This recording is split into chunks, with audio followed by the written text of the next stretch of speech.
understand Nat Nai, the lyricist, the wordsmith, the activists, you know, the artists, and we're with his Empress, you know what I mean? Because they're a power couple, so they come as one, you know what I mean? With Stella B, the artist, she's also a poetic wordsmith as well. They're hosts, they do so much in our community, and I think people need to know more about them, you know what I mean? So that was me introducing them. You know what I mean? So how would you introduce yourself? I always ask people that. Because I hate introducing people. I think, did I do it wrong? Did I miss something? You might be like, oh, brother, I'm a teacher as well. Or I'm a mechanic. You know what I mean? I might have missed something out. You know what I mean? If you want to introduce yourselves as well, that would be lovely. Yeah. First and foremost, give thanks. Give thanks for and for this interview. Yeah. It's a privilege and an honor because we go way back in any case. So yeah, we give thanks for even just being here. To the old world. To the old world. Before 2020. You know what I mean? Cool. Circa. So yeah, I go by Nat Nai, the lyrical alchemist. I am what you pretty much mentioned is that. I'd add to that thought leader. I'd add to that visionary. I'd add to that just passionate about crafting a different future for us. Yeah. And the other whole, to my other whole, Stella B. Yeah. So yeah, I'm Stella B. I'm a multidisciplinary artist, meaning I do all sorts of things to channel the message of making an impact on the society for the better, addressing the issues and being a voice for the voiceless. Yes, we are community champions and custodians of our culture, basically. So in a nutshell, that's what we do. Okay, that's a good point to start then. What was that? The last bit you said custodians of culture. Of culture. What does that mean? How would you break that down? Like, and would you both class yourself? Because I know where we come from. You know what I mean? We came from the mothership, like, and that's Galaxy, obviously, for WeFM. You know what I mean? So, like, the only D-brain washing station. You know what I mean? Like, so that's where I met you two originally. Yeah. You know what I mean? Oh, I think it was before then. Maybe before Yeah, that. I think it was before that. I think it was at a meeting with the community. Oh, I know. And the police officers and the community, and there was a panel. NOI? Yeah. Huh? Yeah. NOI? It was in Brixton. Trident Triangle. Oh, that Yeah. one. Yeah. Oh, wow. Good memory. Yeah, that's because my brethren who I rapped with knew you two before. Charles, yeah, before we went on Galaxy, and Shem as well. So yeah, as I was saying, what does that mean? What did you say? Custodians of culture. Of culture, yeah. And would you class yourself as Pan-Africanist as well? Yeah, most definitely, 150 billion% Pan-African. Yeah, no denying, no like holding back, no like no Pan-African. Proud to be. And custodians of culture, meaning that we are at the forefront, the vanguard of like representation of what that means. We're gonna rock the African symbolism proudly and loudly, and do it well as well. We're gonna be representatives of it without shame, basically. You know. Yeah. So we're essentially the guardians and the protectors of our culture. Culture is a word that is thrown around a lot, and it's such a vague and ambiguous term in that way. Do you know what I'm saying? Mm-hmm. Like when you hear brothers and sisters talking about the culture, for me, what that interprets in terms of the dialogue that they're having is the streets. I want to talk about this. So I'm glad you brought this up, you know, my brother. I'm glad, because I keep on hearing this word culture, and the people that's saying it and what they talk about, I'm like, what? What do you mean culture? Yeah. What? Like, break that down, because you hit the nail on the head there, Nat. Now I'm so glad. Like, just, you know what I mean? Like, what is culture to you, and what is Pan-African culture, and what is Pan-British culture? Like, what's the difference between the two? That's an excellent question. So, culture and what we are the custodians of culture is something that is massive, it's expansive. And essentially, culture is representation of a group of people. So because we are from the motherland, our culture is huge, but and it's very diverse. But there's points which you can see. Okay, this is a cross. This is a cross. This is a cross. So the way we dance, for example, you could be from the middle of Congo, or you could be from Jamaica, but you can see there's a synergy in terms of the way we dance, or you can see the type of music, or the type of food that we eat, or the spiritual practices. So even in this modern type of day, pour libation, but you might not call it that. But you're still honouring your brethren. So when you honour your brethren... What's libation? What does that mean? So you need to pour libation, is honouring the ancestors. Okay. You pour alcohol. You pour alcohol. Like what they do in the hip-hop community Yeah. without even knowing. Without knowing or thinking. Like, you know what I mean? Yeah. Even I've done that growing up, lost a friend or whatever, pouring. Pour I don't even know why I'm doing it. Right. Yeah. You know what I mean? It's in your DNA, It's your sorry. DNA. It's in your DNA. So so when we're saying we're custodians of culture, we're custodians of our culture in that sense, us as African people, or us as black people. Like, this is what we're representing. This is what we're upholding. Like, we're upholding who we are, and not limited to the streets, which is a new version of us. So if you say like we are the first on the planet, and we've been here for, they can't really say a time frame really. Some would say like 200,000, 300,000 years, or really, I think, more into the millions. Like, we've been here for a very long time. Yeah. And everybody else comes from us. They're like our children, essentially. But we are the origins. So that's the culture in terms of what we've produced. So if you go back to our golden age, the ones that we know of, I'll point to Atlantis. This is something that a lot of people don't know about, but we had Atlantis. Then we had the Nile Valley civilizations that go up from Congo, Uganda, all the way up to Kemet, which is mostly more known. Kemet, Egypt, the pyramids, when we were in our golden time, that time there. Then if you go across, you can say, I'm just highlighting, right? Yeah. Ouagadougou, West Africa now, which is, it's West Africa. Ouagadougou was so wealthy that the average person's pets would have collars of gold. Wow. That's how, like, so we got pets, they would have collars of gold. That's how it's so rich. Or more widely known as Mansa Musa, Mali, the wealthiest man that ever lived. This is, so when we're talking about culture, we're talking about that history, that heritage that we have. Is culture and heritage the same thing? It's a part of the same thing. Because it's about a way of being. Culture is about a way of existing, and tapping into your DNA story, which is something I really like to talk about. People don't always understand why they're doing stuff. You talked about libation a minute ago, and how you just adopted that from, I don't know, watching family members do it. From Nas, you know. Yeah. Pour a little liquor.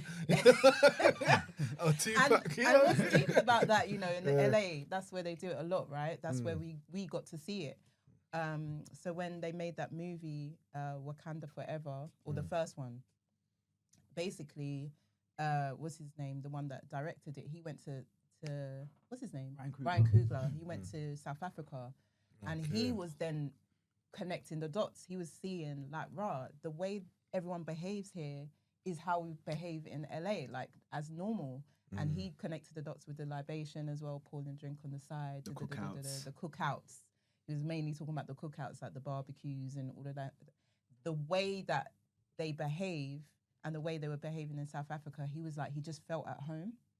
So there is a way about us that does relate to the culture. Now, how it can be bastardized in terms of what you're talking about is that there's aspects of us that are like the lower vibrational aspects of us, which is not recognized as balanced because it's separated and commodified. So, for example, our culture about, let's say, being hypersexualized. Yeah. This culture here in the West, we're hypersexualized. But in Africa, there's an understanding of the human body, for example, and the female body that is not, you can look at it naked, but it's not to be viewed as a hypersexual thing. or commodity. Because that's what I'm gonna say when Natna said about the dancing and the similarities. Say like in Jamaica, like when a girl's skinning out, people say it's skinning out, it's nasty. But then I'll see similar stuff in African traditions that when it's being looked at, it's being seen as like art, or it's being seen as like a ritual or a ceremony. But it's the same thing. Like I saw something with bare African women the other day on the floor twerking, and it was like it looked crazy. I was like, this is the same thing we're doing yard, but maybe it's because of the frequency of the beats that it's being done on, because it's not being done with natural instruments where it gets sexualized more. Because when you see the African, it's more of a drum or a natural instrument. So when it's being done with electric synths and stuff, maybe that's where it's demonized. That's so deep. Yeah. Because there's so much that has been taken away from the carbon essence of what it is, the natural form that goes into the synthetic, which is just what you described there. But like, if you look at the root of it, it's a very healing action for women to do. Like when you do that whole shaking of the waist and that twerking or whatever. Yeah, I've been seeing a lot of that online. People saying it's healing. It's twerk your bum. Like, it opens up your hips, and your hips holds a lot of trauma. Oh. So if you're able to let go of that tightness and the trauma that's locked in there from generations of pain, and then also just your own life, like when you come in, you just got all these attachments to you straight away. There's so much going on in society. You hold it all in your body, but if you're able to let that go, and your kundalini, I don't know if you guys know about your kundalini, you're releasing all of that. So understanding that is the key. And they do have that synthetic version of it is more demonized. It is more, not even demonized, but it is more demonic. I have to admit to that. You know what I mean? I can't just be like, no, it's the same thing. It's like the essence is there, but if you're listening to lyrics that are violent and like violently sexual, right? And that's what you're twerking and dancing to. Now the intention has changed from the healing part of it, right? Yeah, intention is absolutely everything. So the breakdown, like, it is sexual. Like, it is actually sexual. Like, it's just, and we are like, okay, to put it straight, none of us exist here without sex. Like, sex is essential for life. Like, this is what it is. It's creation, isn't it? It's creation. And in African culture or whatnot, it is sexual. Like, it is that. It's just the way it's viewed. It's not in a debased way. So when you see the woman moving in that way in Africa, they are being sexual, for 100%. But the meaning behind what that is different, and that's what Stella's breaking down. Because animals, that sounds wrong even saying this. No. No, but I'm saying animals do certain things, like certain movements and that, to attract the opposite sex.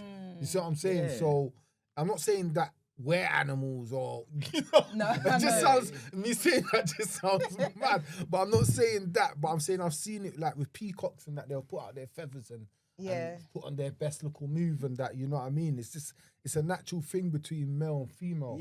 Like to have a move or to have a vibration to attract the opposite sex. You know what I mean? It's true. And freeing up yourself is a real thing, because, you know, like being stiff and it's basically, it's all about intention, as Stella said. Like, it is literally, the differences are so finite. It's like almost in certain points, like the dance, for example, the difference is like, it's just, okay, we're just calling it different things.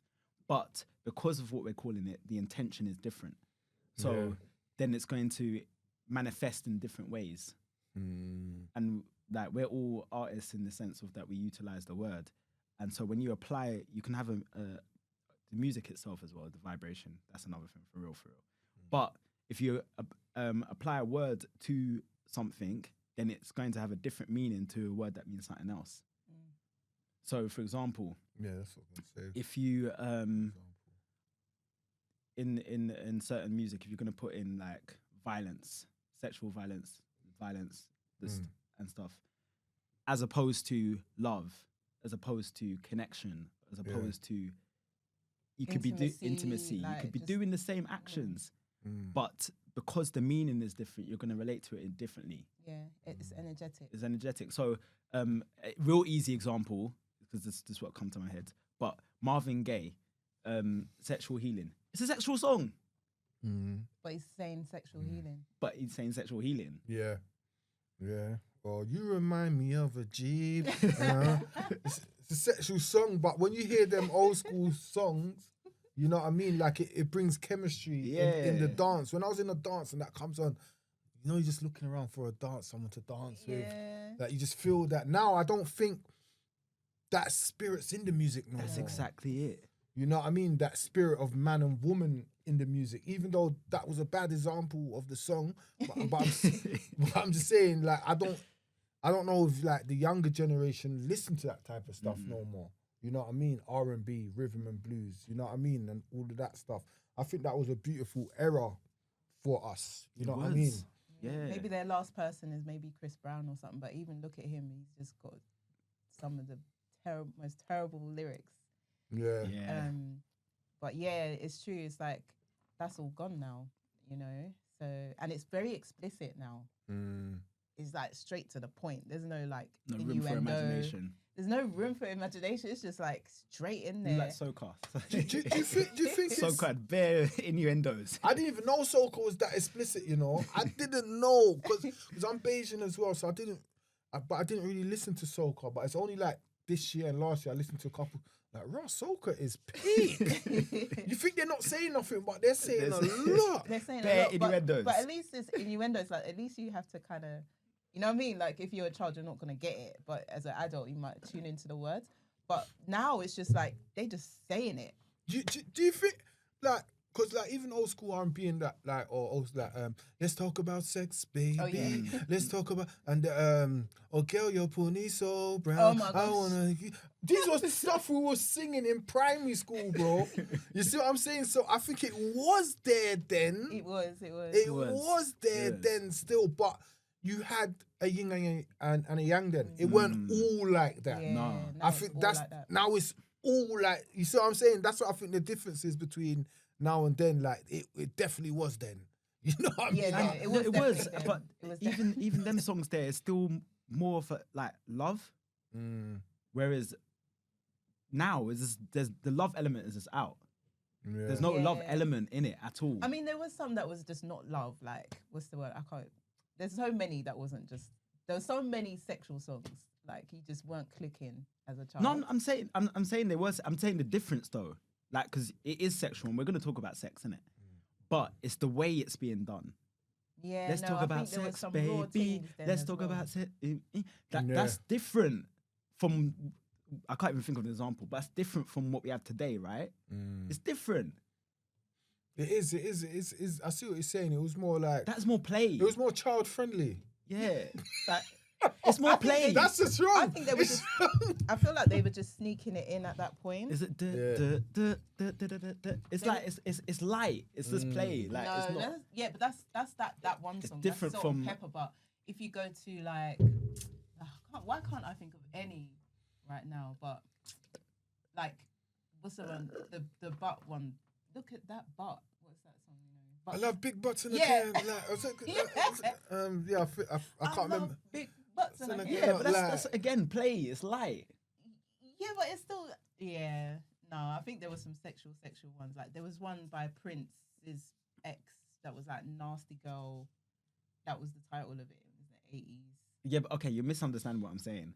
I'm saying that There was no love in that. and what I'm saying is that Sex. today's one is like, It's more sordid. it's more sordid. I It's agree more with crass. that. It's more like and then what you do in like more time the sex is relating today in terms of taking somebody else's woman from them, or the woman's taking It's another not like Mrs. man's. Jones. No, I guess but it's definitely more crass. It's definitely like I'm And there's doing this more for a of it. purpose to take this. It's not just. It's not just the act between the two. It's also for another thing like power, or to demonstrate my ego, or for me to take something from somebody else because I'm so great. I think it's more amplified. That's like, what I'm saying. And the balance, like Like- you said, there's no yin and yang with it. I think it's just really extremely the other end now. It's Yeah. extreme on the Because when I listen to song like I want to get married, I wanted to get married when I was 15. I was thinking about who am I gonna marry? Oh my God. Jagged Edge. Yeah, Jagged Edge and them type of songs there. They'll make you think like ooh, like you don't have that feeling in this mainstream music no more like that. Even though they say R&B still alive, you just gotta dig. But then it was there. You know what I mean? It was like at the forefront. No, but on a serious, I do worry about the youth growing up kind of in that kind of energy, because if we don't have the healthy balance, or people talking about it as well and bringing it to like this is a healthy relationship. This is what healthy sex looks like. Because if young people are growing up looking at porn and getting addicted to porn because it's so accessible and the songs and the lyrics are just, they're just perpetuating that. They're just going to grow up with a kind of warped view of sex and intimacy, like thinking that that's love. Yeah, because who's there Erykah Badu? Who's there Lauryn Hill? Who's, you know what I mean? The list goes on of these times. Who's there Alicia Keys? You know what I mean? Okay, no, you got Georgia Smith and you got them. But she's Mahalia. a bit. I don't know, Georgia Smith. I can't. I like how she's looking now, but I don't. But she's a bit. I don't know. She's an example. I don't know. I need to dig deeper into it. That sounds right. I need to research her a bit more. Get me? I need to research. I got to research her a bit more. I do feel like, so we've got this thing called innuendo, and it's like addressing this very point of sex and intimacy and healthy relationships, or healthy views on sex, but using poetry and using the opportunity for people to gather and be free to talk about these things, and to see it more as a healthy thing rather than this taboo. Because the irony is as much as sex is everywhere, like literally, like I was saying, you can have a drink advert, and then if you deep it, it's so sexual. It's like, but it's a drink advert. Like, why is it so hypersexualized? But those are the subliminals. And then on top of that, like I said, the access to porn, the access to like unhealthy ways of viewing sex is just there. So having a platform is what we've created where people can look at sex healthily, look at intimacy healthily, and understand that we all come from creation of life, we all come from sex, and we should talk about it freely. We shouldn't be like judged or judge ourselves and feel like it's so, oh no, we don't do that, when actually the powers that be, they be using sex, modifying it, and making people addicted to it in the wrong way. Because it drains. It's a vampire thing, isn't it? Because that's the life force. So they want to take. So they don't want you always thinking about it. So it's just draining your energy. So that's all you want to do. That's all you want to do. You know what I mean? And, this is okay. So we're going to go into esoteric now, right? Yeah. Because of what you just said and what I'm thinking about in terms of the channeling of that energy, because it is energy and it's powerful energy. Like, we literally exist here because of it. It isn't like, and that is what we're looking to explore with the innuendo. Like, we're looking to explore the power of this reason why we're here. And the esoteric of it, what you just said about the vampire. So what I'm concerned about is AI. Okay. And the robots and that creation. We're basically in that world now. We're in the beginnings of it. And the statistics I keep seeing is that in the West, the population is going down, especially the Europeans. They're very upset about it. You see Elon Musk is always posting something about, we're going down in number. Yeah, they're on it. No, they're scared. They're scared. But the stats are worrying because Africa's got the youngest generation on the planet. Yeah. But people are finding it easier to connect with their AI or connect with robots. And when the robots become more and more, then they will with other human beings. So in terms of the energy we're putting in, so if you're watching a lot of porn, for example, you're putting energy into a screen. Which is this is the esoteric part. It's causing that element of of what they want to manifest quicker if you have all these millions of people putting their energy into that rather than putting that energy into themselves, most importantly, or that energy into somebody that they actually have a real connection with. It's easier to do that. And so you have population control as one reason why they're popularizing these means of us being connected. Yeah. But also, what I'm saying is it's empowering this new system that they're building. So if you think about like the way things are being mapped out, and if we're following like sci-fi films that we watched and we're seeing it unfold before our eyes right now, if the Matrix is the end game, and we're just all in like an incubator, and we're powering digitally this world that we all exist in, and But ain't we there already? That's what I'm saying. We're at the beginning stages. I think we're heavily in it, bruv. Like when you, like even the other day I was working, because I work outside. I'm looking around, people in their cars, people walking. Everyone's Like just yeah. And I'm like, I felt a chill. Like this ain't natural, Bubba. We had the conversation earlier about that. No, we did, yeah. It ain't supposed to be like It's this. not. You understand? And even like woman and man, like a couple of my friends who I know single, they said, like speaking to a girl on the road is a no-no. Why? Because she's into her phone. She's not into you. Because she's getting dopamine from her screen. Everyone's on drugs. Yeah. We're on drugs. Everyone's on drugs, Yeah. and the freest people at the moment looks like the crackheads. You don't see them in their phones. That is deep. They're living their life. You need to say that to the camera. That's so deep. Yeah, that's what I'm saying. No, Wow. it's true though. It's the freest people I've seen at the The moment. freest people are those the crackheads. Are the crackheads, bro. They got a natural drug. We've got this artificial drug. Wow. Technology that's tricking us out of our position of life. Because even me, as a content creator or having a blog page and that, I have to really like sit down and question myself. Like, raw, this thing has got, man, you know? Like even the other day I was analysing like with my youth, I was thinking, and then I thought of my mum. And I thought of like my mum's generation. I was like, they gave their children undivided attention. They didn't have no phone to distract them, bruv. Like the eye contact there is not eye contact. Oh, my phone. Oh, you know what I mean? Like it's scary. Like even me as a father, I admit I'd be like, raw, I'm using this phone a bit too much. Yeah. And it's got to a point where I need therapy. No, but our good brother Omar, Yeah, big up to I was Omar just Infinity. gonna big him up. Big up Yeah, Omar he Infinity. did this detox The and- synchronicity right here. Right? He did this detox for what? Was it 40 days. 40 days, yeah. detox. And I think I'm going to join him on that because I think, you're right. Essentially, we need to take it seriously. Like, I know we're joking and stuff, but I was watching another podcast showing, I don't have to mention it, innit? Nah. Okay, fine. Right. Yeah. Free Shall I mo- mention don't it? give him Any free podcast, promo. that's cool, man. Okay, yeah, ZZ Mills. I was watching ZZ Mills yesterday with Koji Radical interview, right? Okay. Like they had bare chemistry. Like they were just talking, flirting, and all of that. She flirts with everyone. But anyway, She go on. She- Apart from Sideman. But anyway. oh no.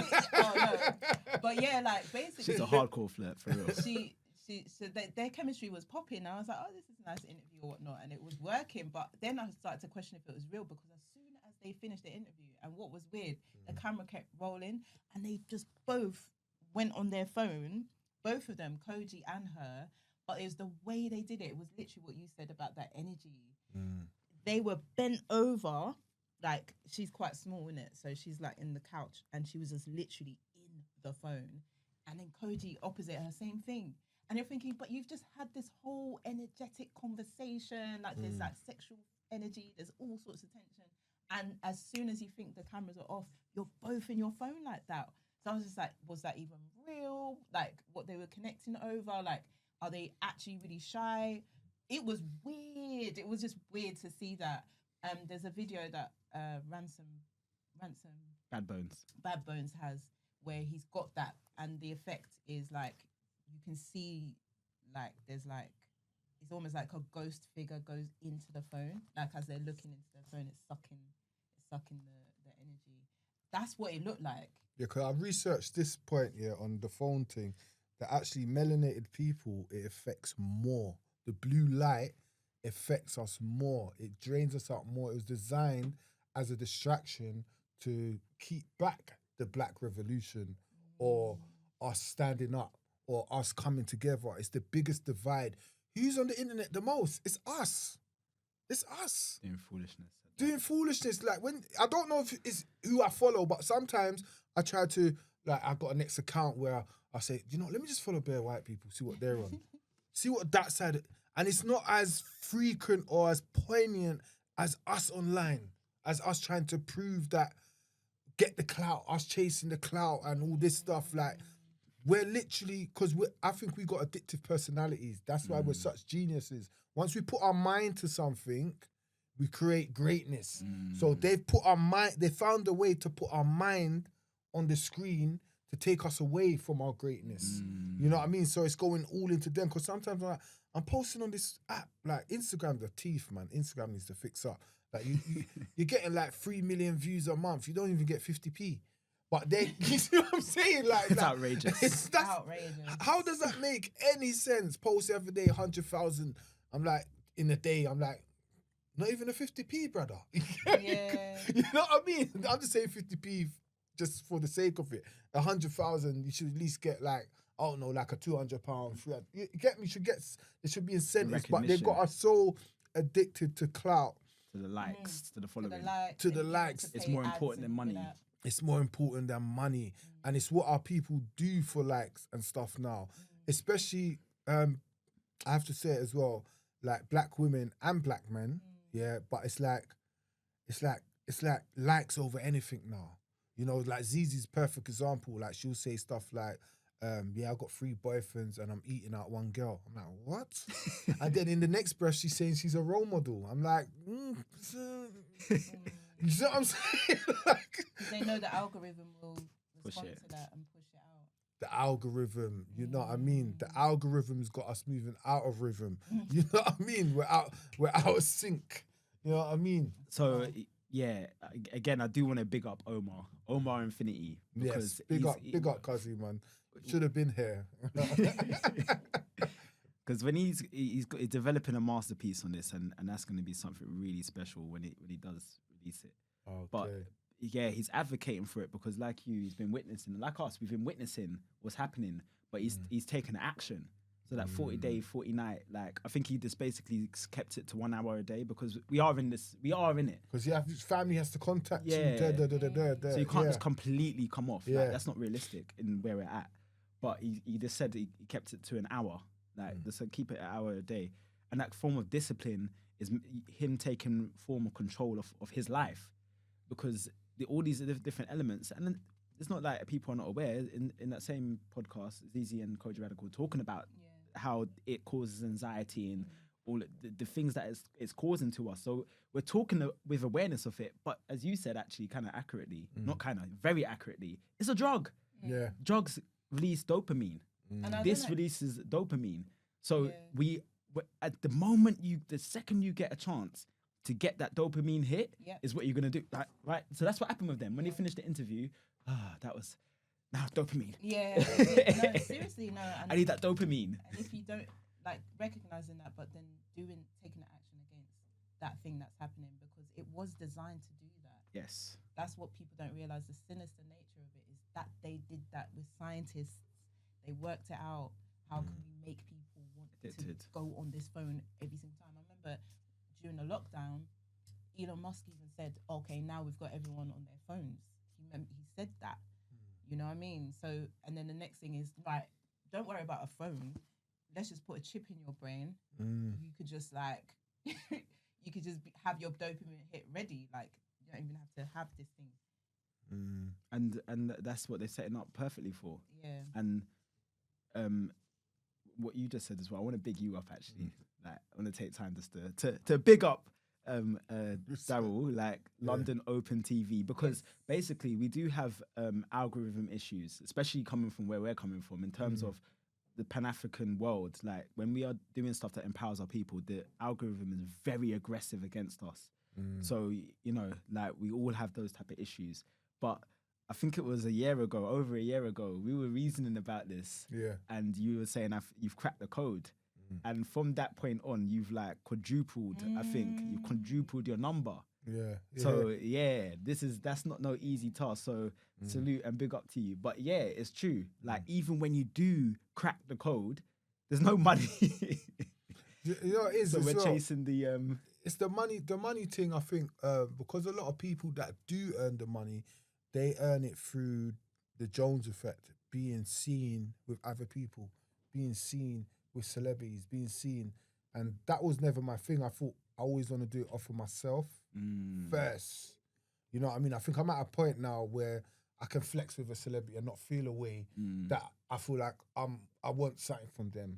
You get it? So a couple of people are following me now, blue tickers. You know what I mean? Would you ever get blue tick? Do you know, I was thinking about it, you know, but I was thinking that goes against everything I stand for. And I know man with blue tick that their following hasn't moved. I'm like, what's the point then? You know what I mean? Even though it's a status symbol. When I do the next stage of London Open TV, what I want to do, the main aim really was to make it was to have a platform for my music for one, and for alternative music, and to have something. I wanted something. Yeah, I wanted something like GB News. That's what I wanted, like different reporters. So say like you're reporting on Africa, Stella's reporting on women, and if man had 5 people doing that, the platform will go. It will go through the roof. Then it will start to get monetized. So you can get monetized in the short or monetized in the long term, innit? You know what I mean? I'm thinking about the long term, building I think it's at a solid foundation now to go forward. You know what I mean? But let me rewind, sorry, because I went away from the point. Like what AI was saying as well about black people online. It was saying AI gave this breakdown. Yeah, it was saying that basically because we've been through so much trauma, it makes us trauma bond. And that's what glues us to our phone. You understand? That's another thing. And it gives us a place where, because we're not heard in the court system and in the political system, it makes us feel like we've got a voice when we ain't got a voice in the right place. Because we ain't got a voice in the court system. We ain't got a voice in the political system. Look at the guys that are running the world right now, the big 3, Putin, Trump, and what's the next? Xi Jinping. Xi Jinping, not the 3. Trump, let's say Kyrgyzstan, those 3, yeah. The Asian man them do their thing, but those 3 there, like, we don't, like, all the wars going on. Where's the blackface?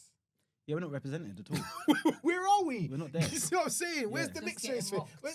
Where? And then they want to present us. This is where we can go into the shooting that happened yesterday with Charles Kirk.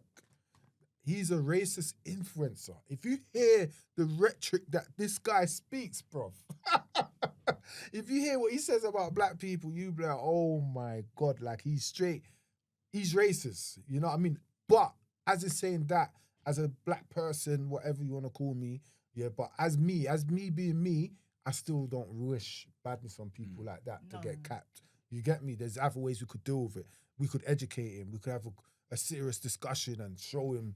You understand? Because he would say stuff like, I don't know, black people are the highest represented in murders. They kill each other. They're this, they're that. Black women are disgusting. Like, he proper raw with it. You know what I mean? But my point is, he got assassinated, yeah, and President Trump's endorsing him. Yeah. Elon Musk is endorsing him. Yeah. So you're endorsing racist, like straight up racist, not beat around the bush racist. That's wild. Yeah. When you think about it, then you got the Ukrainian girl that got unalived on the train, which I already said today, I think is a psyops, because the whole, like, they don't allow things like that on the internet. Right. So why is this allowed on the internet?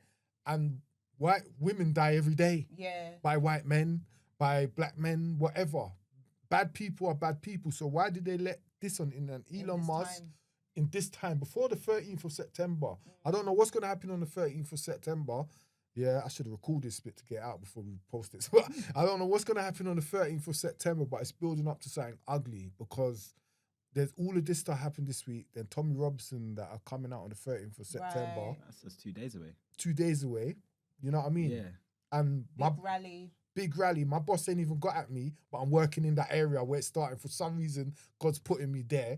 So I'm like, imagine my boss ain't even text me and said, yo, we don't want you around there, you know, because there's Nothing. thinking about it. They don't. They see man as a number. Yeah. So I'm seeing it as, you know what, I'm supposed to be there for a reason. I'm gonna try and report there. I'm not gonna lie a bit, but I like being put in uncomfortable positions. You understand? Not in no kinky way, but I like to be put it, like, you know, out there, like, just to see what will happen, innit? You're always on the front line. Yeah. And more, Always on the front line. by accident more time. You know? It's just because most of my jobs I work outside, and I live near central London, so it's just like, raw, this is happening. It's 5 minutes away. Let me go there. You know what I mean, fam? That's one of the perks of living in Waterloo, Chinatown. Like, you live like half an hour from everywhere, close to the action. But I'm drifting away from the point. With the unaliving of the... And the Charlie Kirk. Yeah, and like Elon Musk, Trump. Andrew Tate, they're giving up millions of pounds for this girl in Ukraine, for her memorial to be put up all across America. They're giving £10,000 to each artist. So there's like 3-4 mil they've just come up with like that. But I'm saying that's the power of the white community, because when whatever happened to Sasha Johnson, it took us like 2 months to raise like 20 grand for her. I mean, it's the power. It's the, I would say, on top of that, just to interrupt real quick, is that Elon Musk already promised a whole, like, I can't remember how much the amount was towards the right wing movement, maybe a couple years ago, and we're just seeing the rollout of all of the things that it is for, including that massive rally that's coming up. Bare things, including podcasts and this and that, because it's all about manipulating the people to a certain mindset. Do you know what I mean? We are in a vulnerable state financially. People are desperate.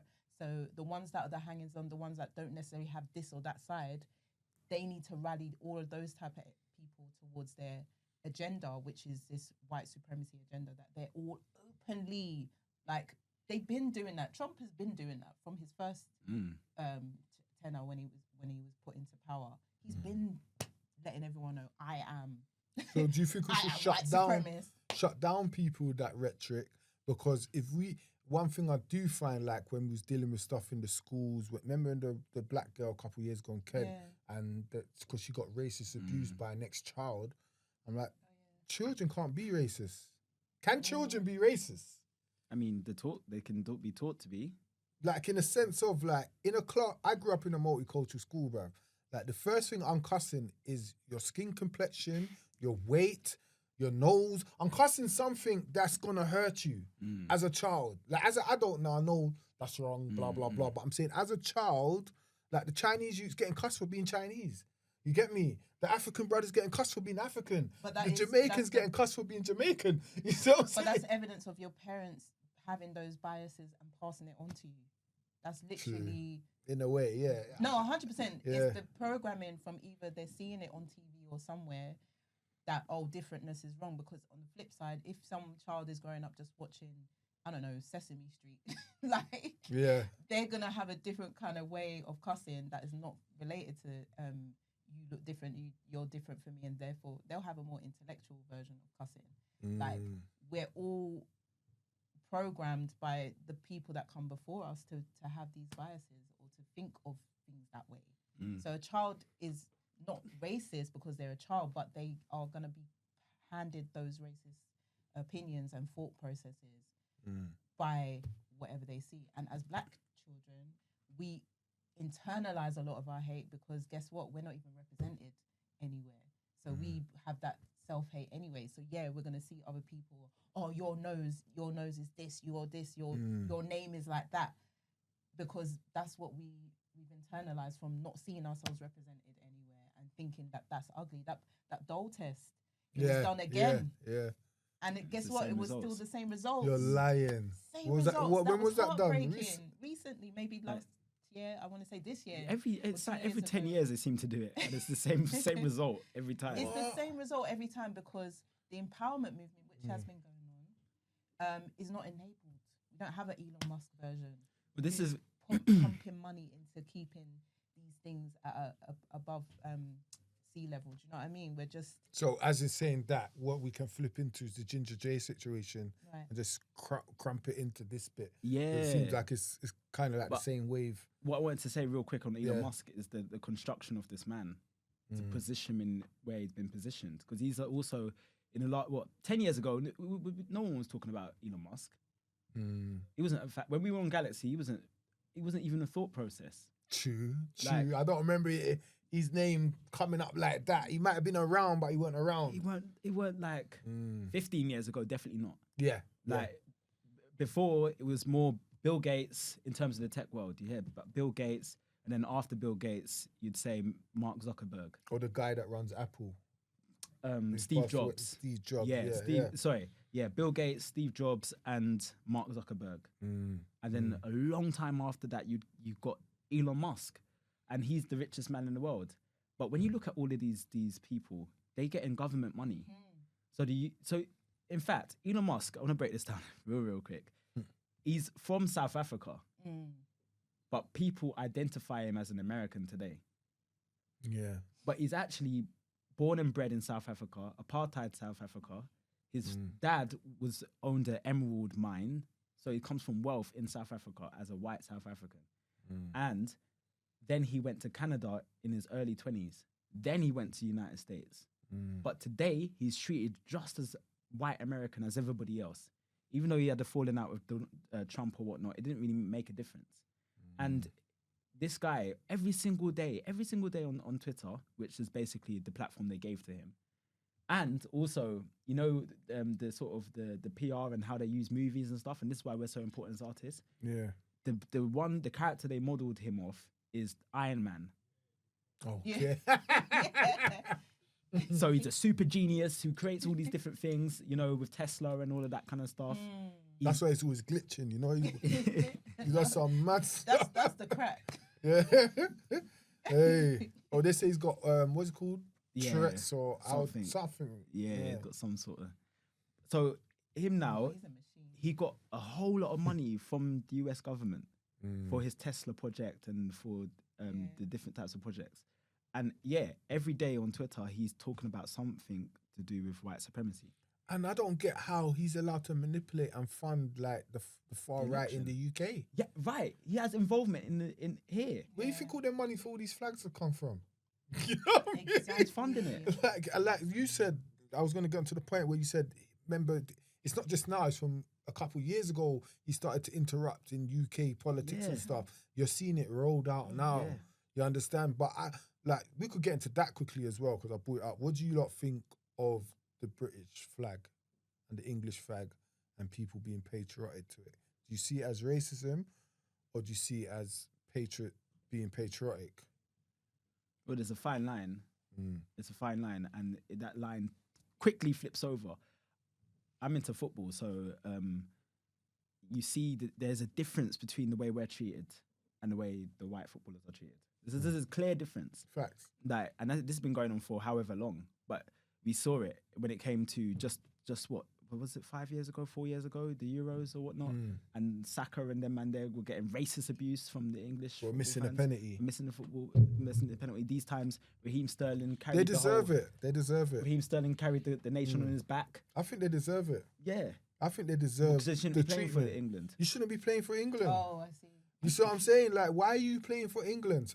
Sterling was born in Yard, and you're playing for England. If Sterling played for Jamaica, do you know how much of an inspiration he would have been to Jamaican youths? How inspiring. People say, oh, but the money. But, bro, he plays for Man City. He's already getting, like, whatever million a month. Well, he's played for Chelsea now. Yeah, but I'm saying then, Yeah. whatever he's playing for a Premiership team. It But doesn't. honestly, Daryl, do you think he'd have the same trajectory if he did play for Jamaica as he has? No, he would have, because he's that talented. No, but it's not about talent, though. That's my point. No, but Drogba. You're not even going to get the spotlight on you if you're playing for Jamaica team. That's how they. That's how with they, him, he's that talent. I think he would have. Like, He's such a top player, he's yeah. such a great player. He Like would have. I think they'll be naive. Kante, Drogba, they still Yeah. have the light on them. They're big dons. Yeah, you but understand? Jamaican Football team's rubbish. Let's be real. But he could have had. Not even that. It's just like not even that, because look at like African cups. Yeah, the recent thing with Ian Wright when all of them were gathered and they got insulted because that other guy was like downplaying that. Yeah, Jamie Carragher. Yeah, he was saying this downplaying like African Nations Cup. Yeah, it's not like if all the powers that be pump money into African nations, that wouldn't be the most popular like entertainment, because people love watching like African nations play. It's entertaining, it's a different vibe energetically, but they will not put money into it because there's a whole white supremacist angle that's about keeping even the ones that are below par on the top. Like England's whenever England play, like, but it's like what you're saying like is since the 60s they've not won nothing. Like they haven't won. Do you know what I mean? But what you're saying is true, but it's a different. Like Dwight York played for Trinidad and Tobago, and Dwight York was the man. But was Trinidad and Tobago recognised anywhere? Like, No, they're rubbish in Jamaica. Yeah, but to what you're saying, Raheem Sterling could have still played for Jamaica, and still his career would have been still what it is. Marcus Rashford's from St. Kitts, I think it's one of the smallest islands in the Caribbean. Like, imagine what he would have done to inspire those youths. I'm just talking about the impact. I think their legacy would have been bigger in the long term if they played for their countries. Because why are you playing? I'm not saying black youths can't play for England, you know, but I don't think if your parents ain't born here, you shouldn't be able to play for us, mate. You should play for your own bleeming country. You know what I mean? What are you playing for England for? Your parents ain't even born here. It don't make no sense to me. The maths ain't mathing. Well, you know what I mean? All right, let me ask you this then. Where you're born not make you off that nation? That's an interesting question, because I heard a white man say, I forgot who he was. He said, if a pig is born in a horse sty, does that make the pig a horse? No. But are we not British? Because we were born here. Man? Yeah, what is British? British, I mean. Fish and chips. All right, so what is British culture? Fish and chips, yeah. that was a question you asked actually earlier. All right, so there's a difference between who you are, like culturally, bloodline, and all that kind of stuff, and the environment that you're brought up in. Like, so there's nationality, which is the nation you're born into. So by nationality, we are, I'd say, like more specific, English. By nationality, the language that we speak, the schools that we went to, the type of education. But wouldn't they say because you're black, you're British, you can't be English? A lot of people say you can't be English because they're saying English is indigenous, isn't it? But that's Scottish, isn't it? But yeah, like, are you really you know Anglo-Saxon? Is that you can't, like the English royal families from the English, the royal families from Germany? Yeah, exactly. So are they English? Like, what are we actually talking about? When I hear Britain, I hear like, okay, I've been to Scotland once, I've been to Wales once, I've never been to Ireland. Like, my specific is here in England, London, London really mostly. You're a Londoner. Like mostly. So when it's British, when I hear like I'm Black British, to me, and this is an ongoing reasoning I'm having for it. So I had it for a few years, but to me that means I'm a child of the colonized. So the British Empire I like refers that title. to. That's a good for a song or an album. Child of the colonized. Like, when we all embrace that I'm Black British, then it's like, I'm Black British, I'm a child of the British Empire who colonized my people, which is why I'm this. Whereas what I'm referring to is the land that I'm born upon, and that has the environment that I've been grown up in. So and the passport that I carry refers to the land that I've been born and bred on, which is different from where my parents, their land and where they've been born on. So there's a difference there. So even though I hear what you're saying, like, and I hear it on another level, because I don't think we should be playing for England because of the way we're treated. But if you're born and bred here. So where are you from originally? I'm half Jamaican, half Sierra Leone. Okay. But you know, these terminologies. Actually, let me go into it because we've got time. Let me go into it. No, I had to check because I weren't sure. I knew you was half African but I weren't sure, and half Caribbean, but I weren't sure what island or what country you're from. I was seeing, half Jamaican. My mum's from, but I don't even need terminologies. Like, our people never named them. Our people didn't name Jamaica. Yeah.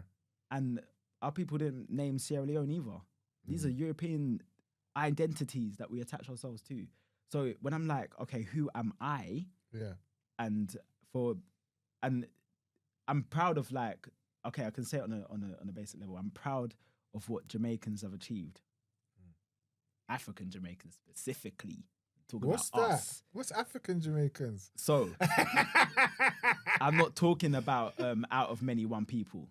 Okay. I'm not talking about what the Chinese Jamaicans have achieved. I'm not talking about the European and what they've achieved and all the the first prime minister is European Jamaican. Yeah. Like I'm putting the distinction between the European Jamaicans that exist, they're there, the Chinese, the Asian Jamaicans that exist, and the Africans that exist there.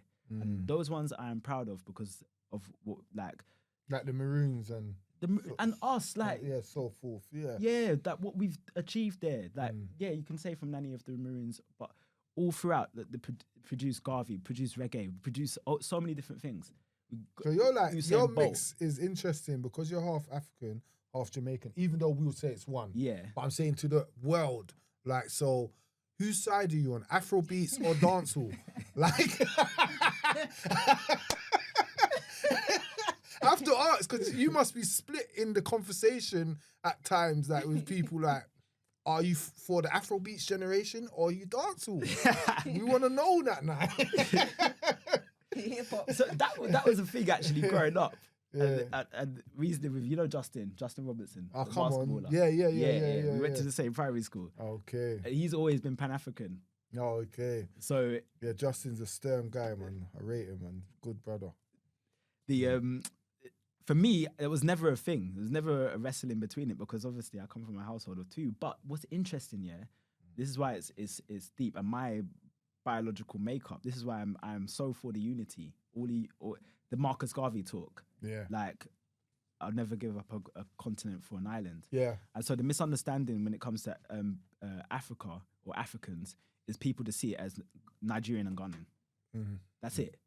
I don't really think about anywhere else because they ain't got interaction with anywhere else. Yeah. But when you say Africa, in terms of what it actually is, it's referring to a whole group of like people that is beyond. Same way when you say Asian, you're not just talking about an Asian from one specific, like India. Asian can refer to Pakistan. It can refer to Bangladesh. Asia's a bit different though because they got two different types of people. When you say Africa, they all kind of look the same. Like not look the same, but there's different shades, different structures. But I'm saying like an Indian man and Chinese man, they're total opposites.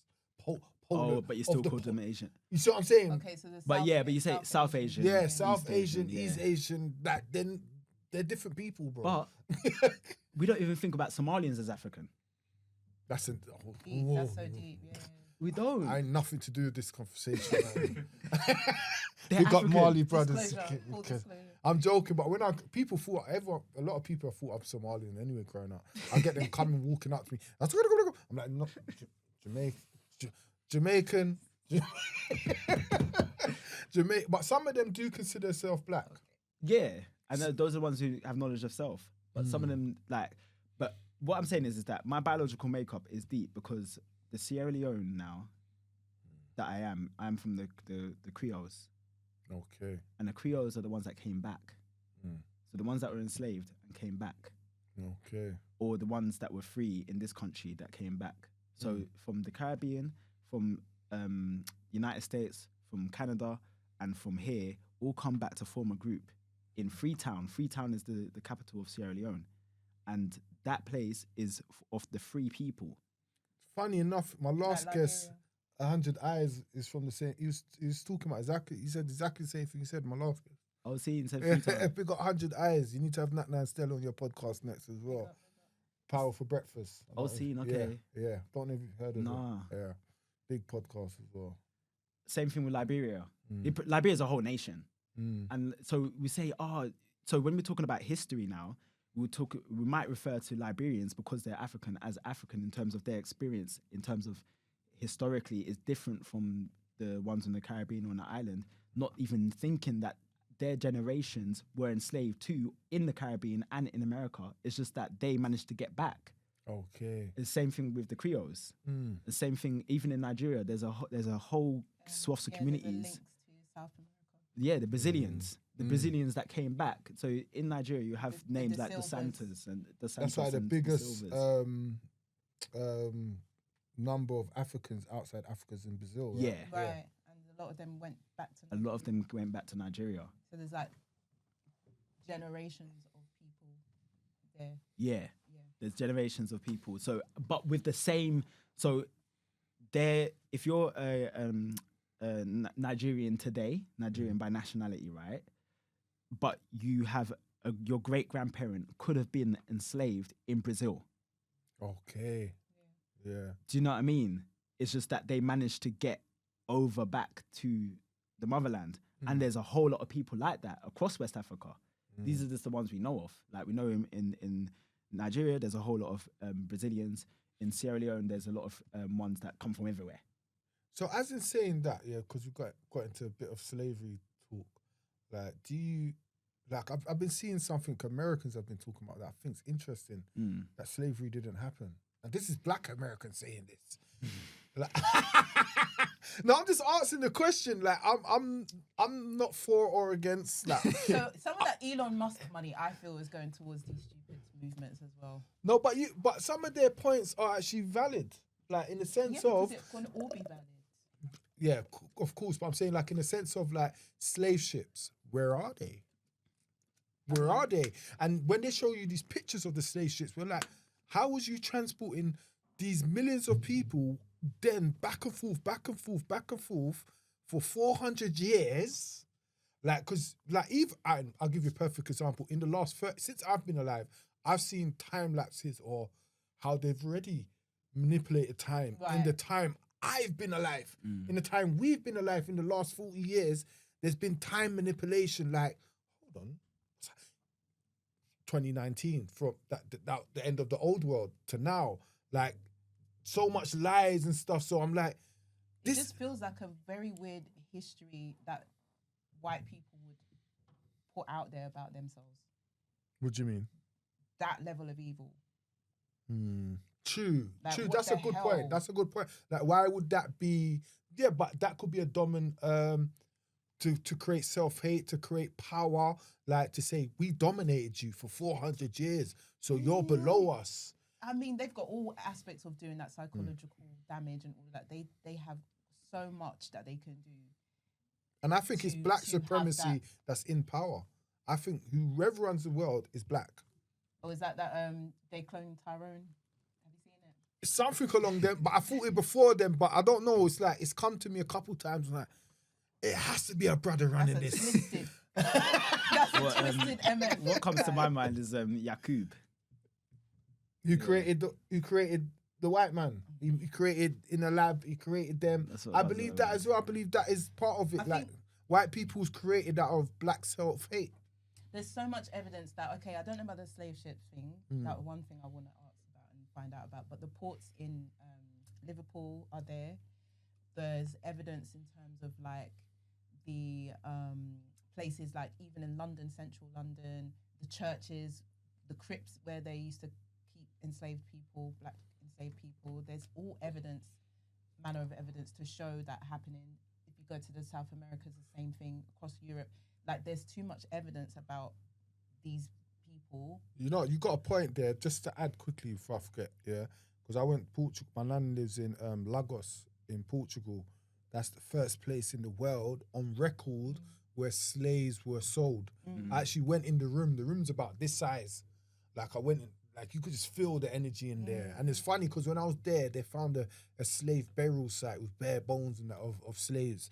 You know what I mean? And that town is the first place in the world on record, you know, where slave, and no one talks about Portugal. You No notice one that? really talks about Portugal enough. Things have shifted, yeah. You see what I'm saying? Are they just, The first- are they really the face of this thing? They're the first. Oh, They had the first. power. They Oh, lost what- their power. Or was it, if we got to be realistic now, did people come, because the way we would think is that people went into Africa hunting, man, throwing the lassos around, man, dragging man on the ship. Hey, we catch some slaves. You know what I mean? Like, was they given?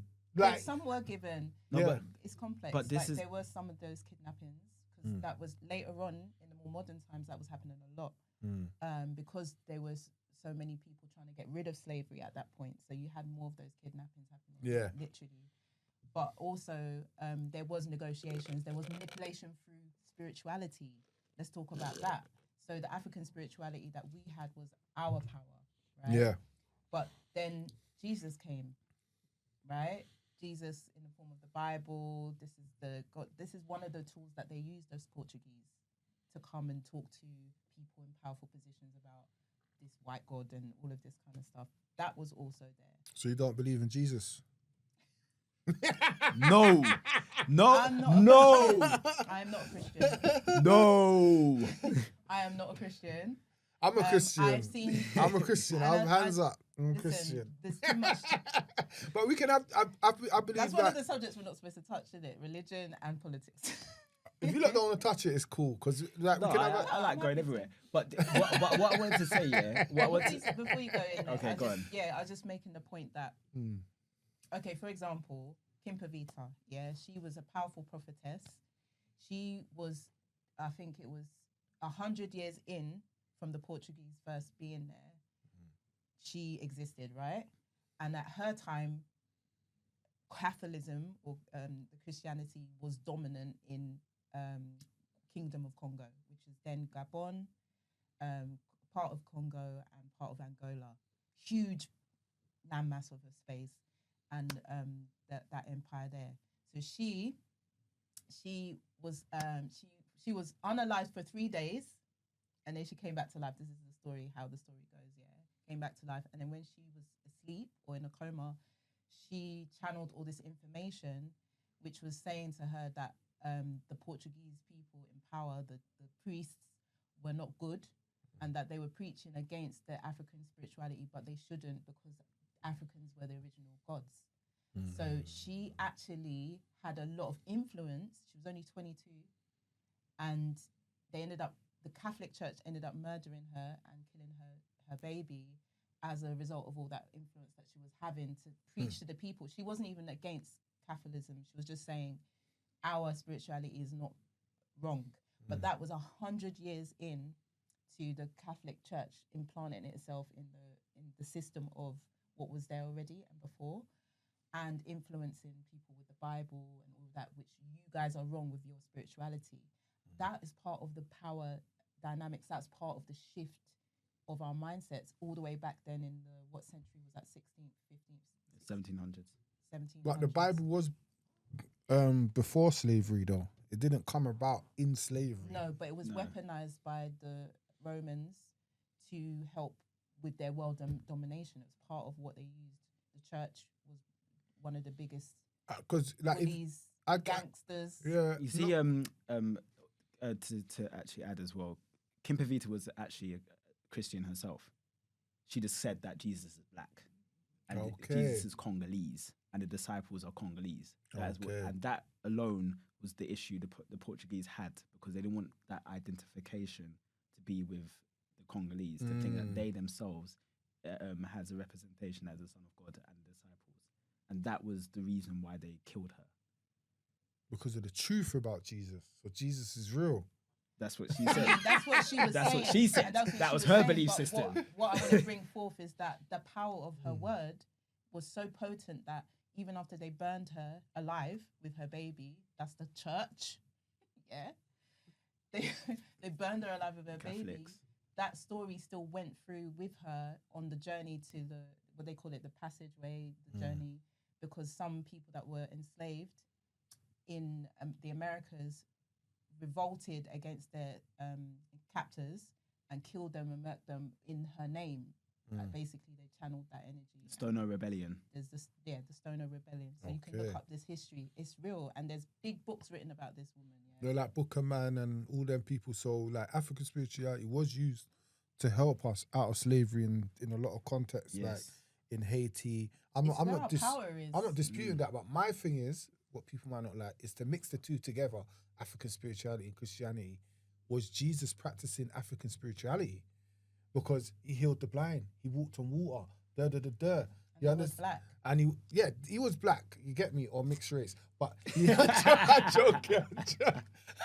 But I'm saying like a lot of stuff that they describe Jesus. If an African man come now and walked on water, I'm walking on water, or I healed the blind. You see what I'm saying? He's a voodoo man. Yes. But Jesus done those things. He's seen as Christ and the one. So was Jesus practicing African spirituality? That's how they don't want us to see it. That's a So deep like I said, question. like African spirituality and Christianity, that's why I would say I'm a Christian in certain ways, because I believe in that the Christ consciousness is the highest consciousness and da-di-da. But I don't put down African spirituality to be evil, because I've seen the Bible being used for evil. Yeah. Whatever a holy book, a human can use, you can use a knife to butter stuff or to kill stuff, innit? Yes. Right. It's the same with everything. So I don't demonize African spirituality. I just don't understand it enough to stand on it. But like I've seen good stuff in Christ. You understand? I've seen like positive stuff in Islam. I think whatever resonates with your soul, aligns you to make you a better person. No one can tell you nothing, sort of thing. There's no right, there's no wrong. No. There's just good people and bad people. And for me, just to break it down further, like with African spirituality, a lot of the responsibility of your life lies with you, whereas with these Abrahamic faiths, you kind of have to look to the man in the sky for, you know, the responsibility of your life. And with African spirituality as well, it's attached to nature and say mother and father nature. What you're looking at is how your role is to be the custodian of nature, looking after this earth, this planet that we're all on, and knowing that we all have our role to play in that. So the waters, the air, you know, the mountains, everything like that should be respected. The animals should be respected. And it's not about taking advantage. Like in this, if you think about Abrahamic faiths come in a time of modernity and machines and that we dominate, we have dominion over this earth. And it's like, it's not a mutual like overstanding with the planet, which is leading to so much destruction. It's almost like it works against each other. Whereas with African spirituality, you have to work with nature. You have to respect it and know, you know, without this, we're nothing. Do you know what I mean? So I think that's the key difference. I think there's clues and there's gems from each part and each side. Like the Bible, obviously, to hold people and grips people. Like say, like when we say, Africans, when I say Africans, black people, let's just say black people, all of us as one. We're so strong, we're so this, African spirituality, rare. But how did we end up in the position that we are if we were so powerful? If we created everything, how did we end up in this position that we are? So something went left. Yeah, Well, this is the seasons. thing. It's seasons. No. It's seasons. Like you talk about this, the kind of like golden age, bronze age. You know, like Yes, we're in our what bronze Iron Age. Iron Age. That- Like, and we all have to be humbled. Do you know what I mean? And then if we don't revere and So you're just saying like it's the white man's time. Every dog has its day. Every dog has it's its partly that. Yeah. You know, the empires rise and fall. That's a factor. And also, when your cousin's always saying about people not sticking to the plan. So remember, he talks about ancient Egypt and he's saying like, you know, you're supposed to do these rituals every day. You're supposed to respect this, and then, you know, you think, oh, I got this. I'll take one day off. Yeah, I'm cool.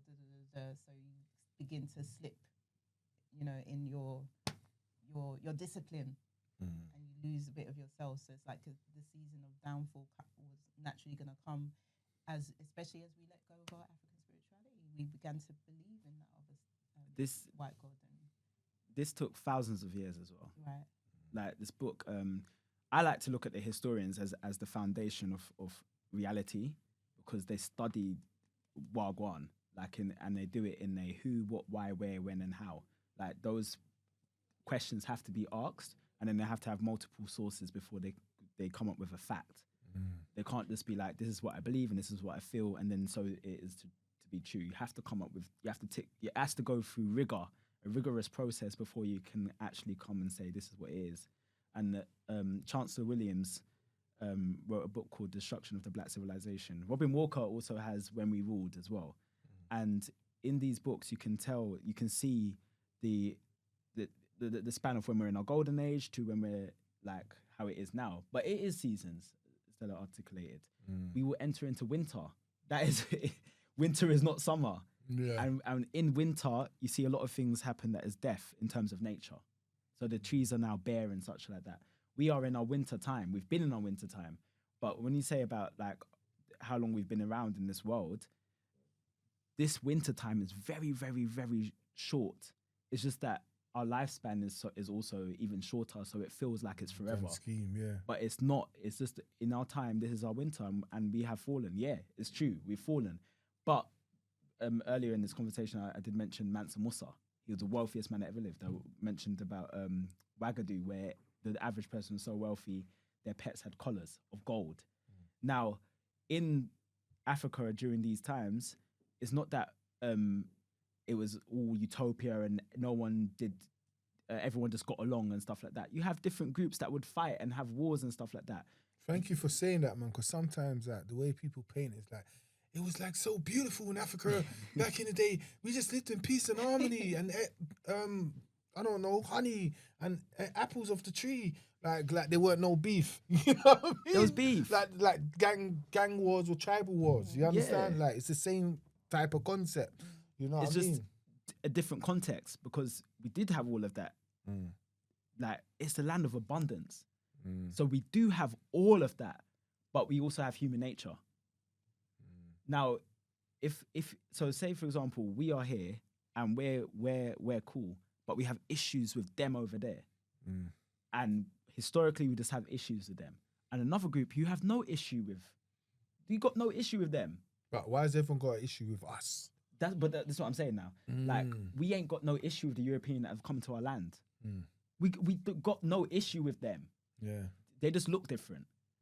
And in fact, the engagement that we have with them and even Asians or whatnot has up until this point been okay. It's been cool. Like we just got no beef with them, but we have beef with them lot over there that look like us, and we've had issue with them for whatever long. Now they're saying, oh, we can collaborate together and work against them, and then they will no longer be an issue anymore. So then you can work with these Europeans. You're thinking you're having a bond, not knowing that they also have the same conversation with them about you. Yeah. This is the divide and conquer. And then in terms of what Stella's illustrating or said earlier with the spiritual belief system, there's one thing about the Abrahamic faiths and stuff like that which I don't agree with and stuff. That's one side of it. But the other side of it is the image of God. And so before you're able to enslave a people or to enslave a people, you have to have had this first, innit? Yeah, their mind, yeah. So when it comes to the Portuguese and the Spanish and all of them, before they were able to take and even have those agreements or whatnot, the people that they had the agreements with, they've already conquered. So the Kingdom Congo is a very good example of that because they were one of the very first that the Portuguese actually conquered. So when we're thinking about the early days of the slavery, it's really basic and so simple. The way the narrative they put it, they came over, we gave them basically the diaspora of today, and they took them and gone.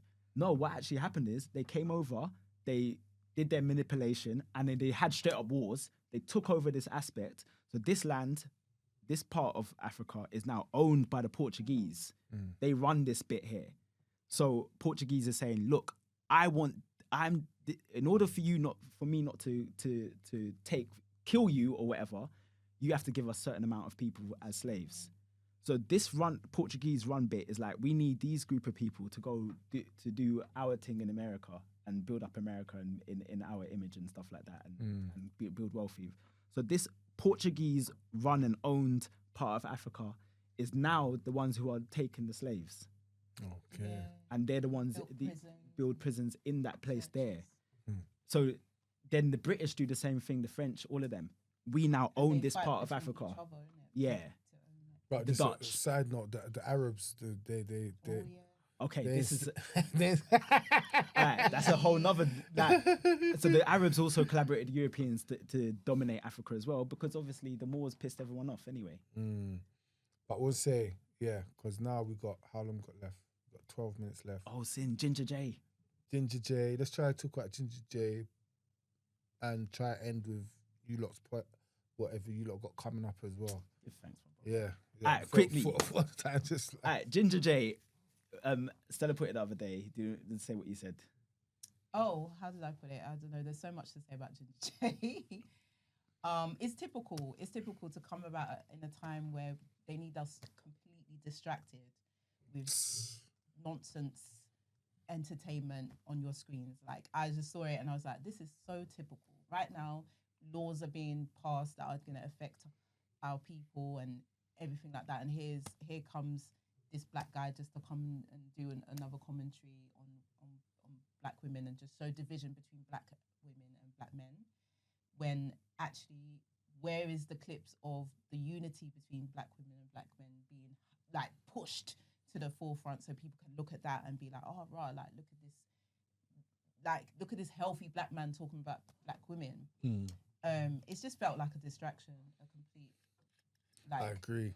You know what I mean? Like a whole typical, like, Look, hey guys, come and look over here and look at how divided you guys are again. Because remember, Black Chat, that's their first show back. So they wanted to come back with a bang.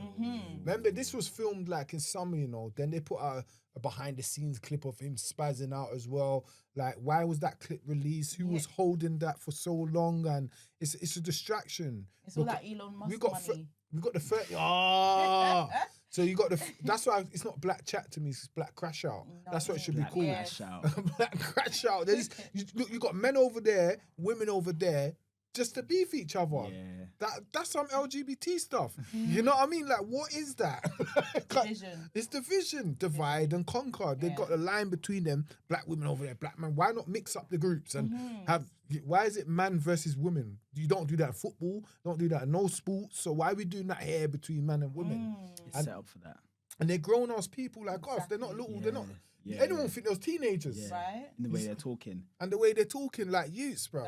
You know what I mean? Like Ginger, I heard Raspect and that's doing a show with him, with psychologists and all this stuff. I'm like,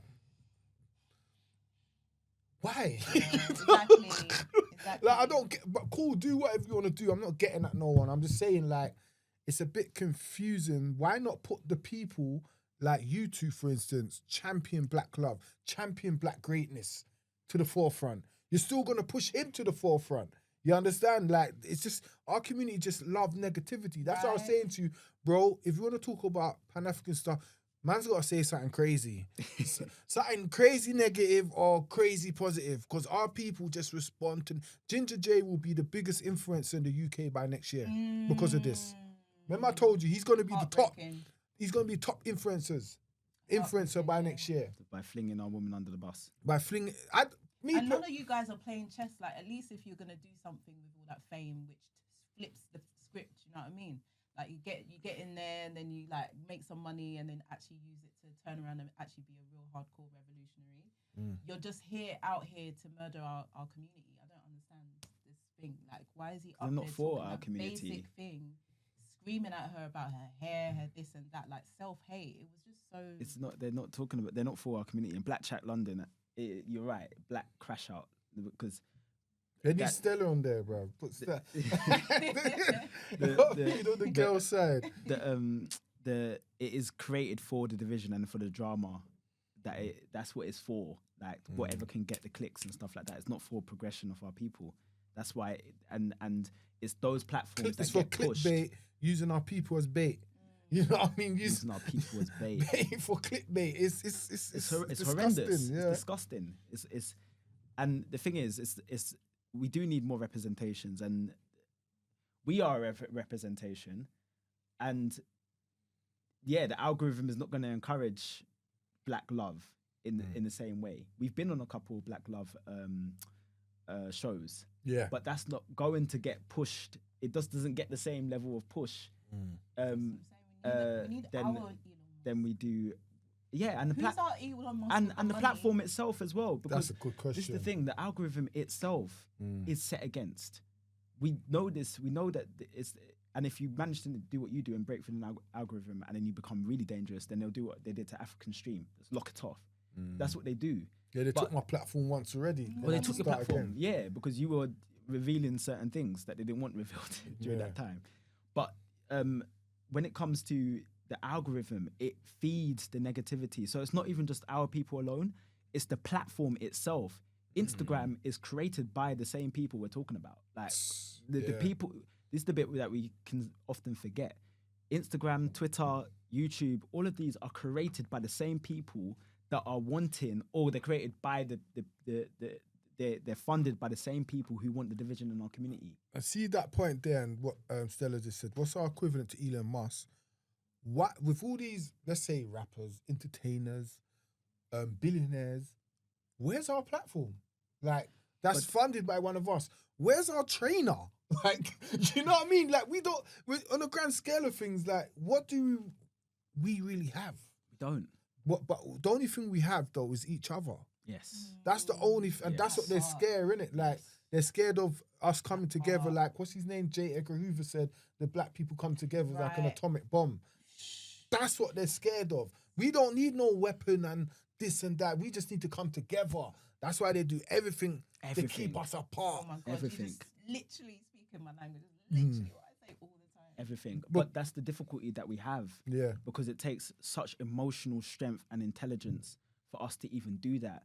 You know what I'm saying? So for me now, my scope, and it's difficult within myself, but my scope of tolerance is high, and it has to be if I'm serious about this thing. Because that is exactly, he's right. It is an atomic. They know that so much. So then if somebody in our community upsets me or whatnot, there's got to be a level of tolerance that I have. Yeah. That doesn't sacrifice that unity that is so important. And also to add to that is it's not us coming together is just going to be good for black people. It's going to be good for the world. Facts. It's going to heal the world. Facts. So that's what people understand. Reparations, repair our nation is to repair the world. Everyone will be better off. That's right. You understand? That's why they're keeping us below. That's why we're the most forgiving people. Like, they'll use little examples like the Ukrainian girl on the train. Oh, black people are this, but they'll tell us to forget slavery. Yeah. Make it make sense. You know what I mean? Like, but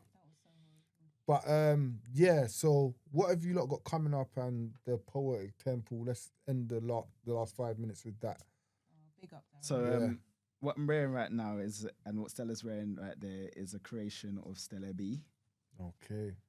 This is live illustration done at one of the Poetic Temple events.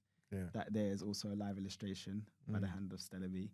And essentially, this version of Poetic Temple happens at the Africa Center. Africa Center is a 60-year-old institution that was given to us by the Catholic Church for, some form of apology in terms of what their involvement in that thing there. A lot of us don't know that the Africa Center is actually for all of us. And because of that history, it's not on the website or nowhere, but because of that history of slavery, they give that to us in perpetuity. So the Africa Center is for us forever, but it needs money to keep it sustained, to keep it going, keep the lights on, keep the staff going, and all that type of thing. So essentially, we have this event there to manifest, because we don't just want a center, we want a town. We want a future generation for them to come to a town, and for the association for us here no longer to be Chinatown, like Africatown, Africatown. That represents everybody. Yeah. So you'll have a little Jamaica there. You'll have because Africa, like I said earlier, is a continent. It's massive. It's huge. It's so big. It encompasses so many different nations in there. Soul big, yeah. Dropping bars out here. Next time we got to drop verses. I think that next time you have a song, we got to drop verses. We got to talk in verses. But we need the Omars for that.